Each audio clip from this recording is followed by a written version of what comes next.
Injustice 2 is a game that satisfies in many ways than just your typical fighter. It is dense and deep as well as accessible to newcomers due to its simple to understand move list. Its rewarding new loot system and different gameplay opportunities makes this a contender for the king of fighting games. Thought you'd say that. Frank here, the Red Tie Guy, and NetherRealms have been hitting every area of success since the reboot of the 2011 Mortal Kombat series, following up with Injustice Gods Among Us, which was a fantastic game in its own right. Injustice 2 kicks off a few years after the events from the original title, but it does well to inform the player of its events, even if you haven't played the original title. Damien, my own son, is there with him. But we can't ever forget why we put them there. We must stay vigilant. I thought your goal was to reassure people, Mr. Wayne. With Superman imprisoned in a red sun cell which keeps his power at bay, Batman has formed a new circle of trust which consists of some unlikely allies such as Harley Quinn, Firestorm, Blue Beetle, as well as Green Lantern. These cities is a lot harder when they're afraid someone's gonna knock them down again. Superman's never getting out.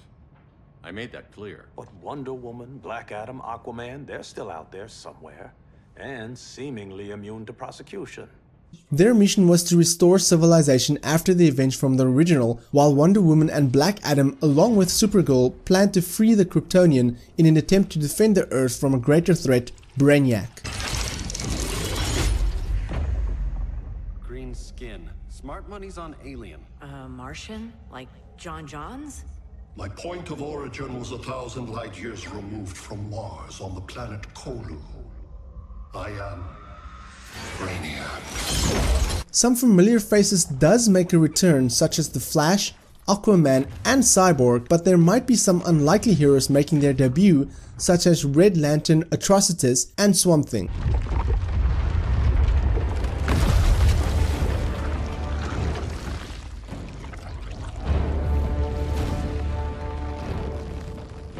This swamp is protected. The story of Injustice 2 is one of its strongest aspects and even allows for some minor branching options, giving you the option to choose which fighter to use within that scenario. Although it doesn't really affect the end much, there are still two different endings to the game, which does allow for some replay value during its 6 to 7 hour campaign. I forgot to bring my banana arrow. Wait, you eat bananas, right? Or is that an offensive stereotype? You ignorant fool. Visually, the game does a fantastic job at portraying each character with their own unique character models, and when the special move kicks in, it is just an absolute pleasure to watch.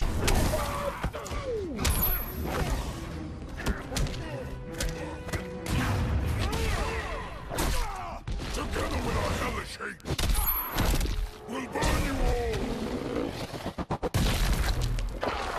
That is your fate.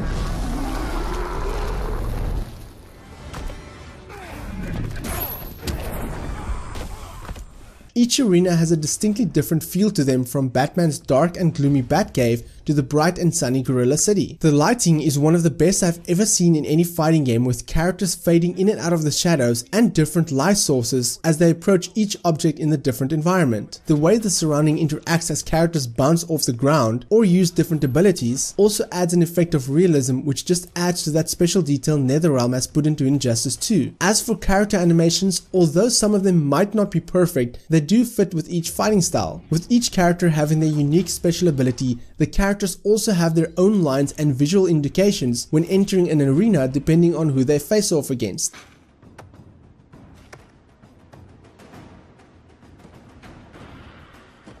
Nice aim, Deadshot. Just get the job done. That knee ain't healing super fast at absolute zero. When it comes to the sound, the game did not disappoint. The voice acting perfectly portrays each character, making the emotion and action you see on screen believable. I was particularly impressed by the amount of dialogue, from the amusing banter between two characters and the splitting options from the main character's choices in the story. You feel each impact as Superman punches you across the skies, or when you smack a character so hard that they shift into the other area of the arena. The music in particular does a decent job for the setting, adding to the mood that it is portrayed on screen. From Joker's eerie playground to the main menu music, giving you that perfect superhero feeling.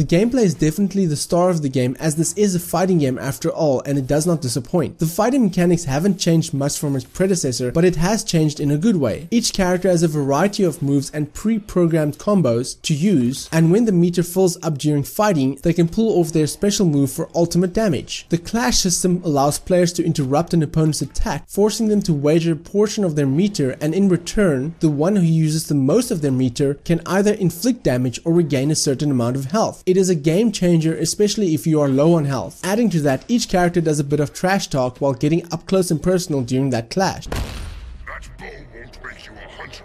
No, for that I need a license.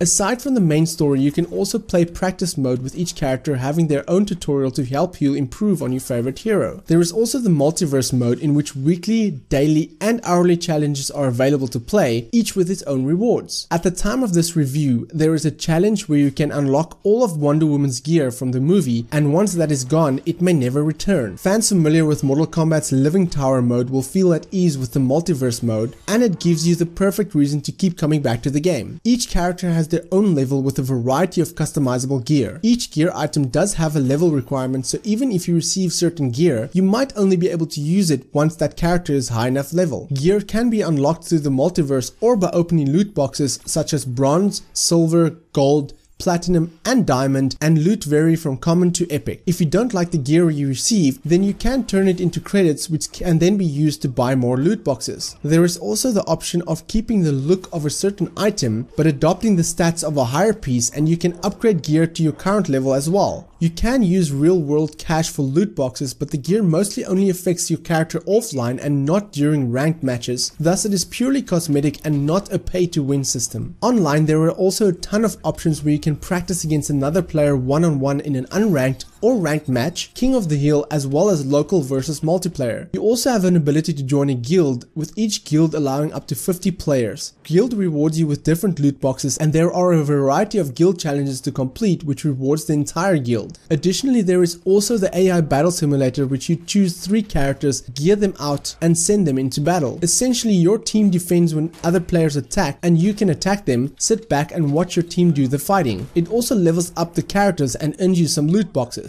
Injustice 2 is one of the best fighting games I've ever played, and looking at the current DC films, I do believe the filmmakers can learn a thing or two from this game. It is a perfect example of how you tell a proper story with a cast of almost 30 characters and an impressive offline system. I've even had a ton of fun with the mobile game, which is free to play and connects with your console game, giving you some extra loot boxes and credits over time.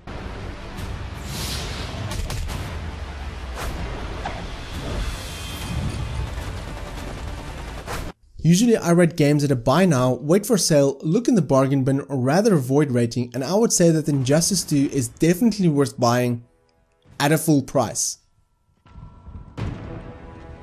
Here to help, Bruce? Yes, to keep you and Clark from making a terrible mistake. There is a ton of content packed into this game, with the loot system keeping you busy for days and a Fighter Pack 1 already announced. You can be sure that NetherRealms will have more fighters and content coming in the future, but if you enjoyed this video, then why not click that subscribe button? If you like this video, then give me a thumbs up. If you dislike it, then give me a thumbs down, but please tell me why, so I can improve my videos. My name is Frank, I'm the Red Side Guy, and frankly, thank you for watching. Catch you guys in the next video.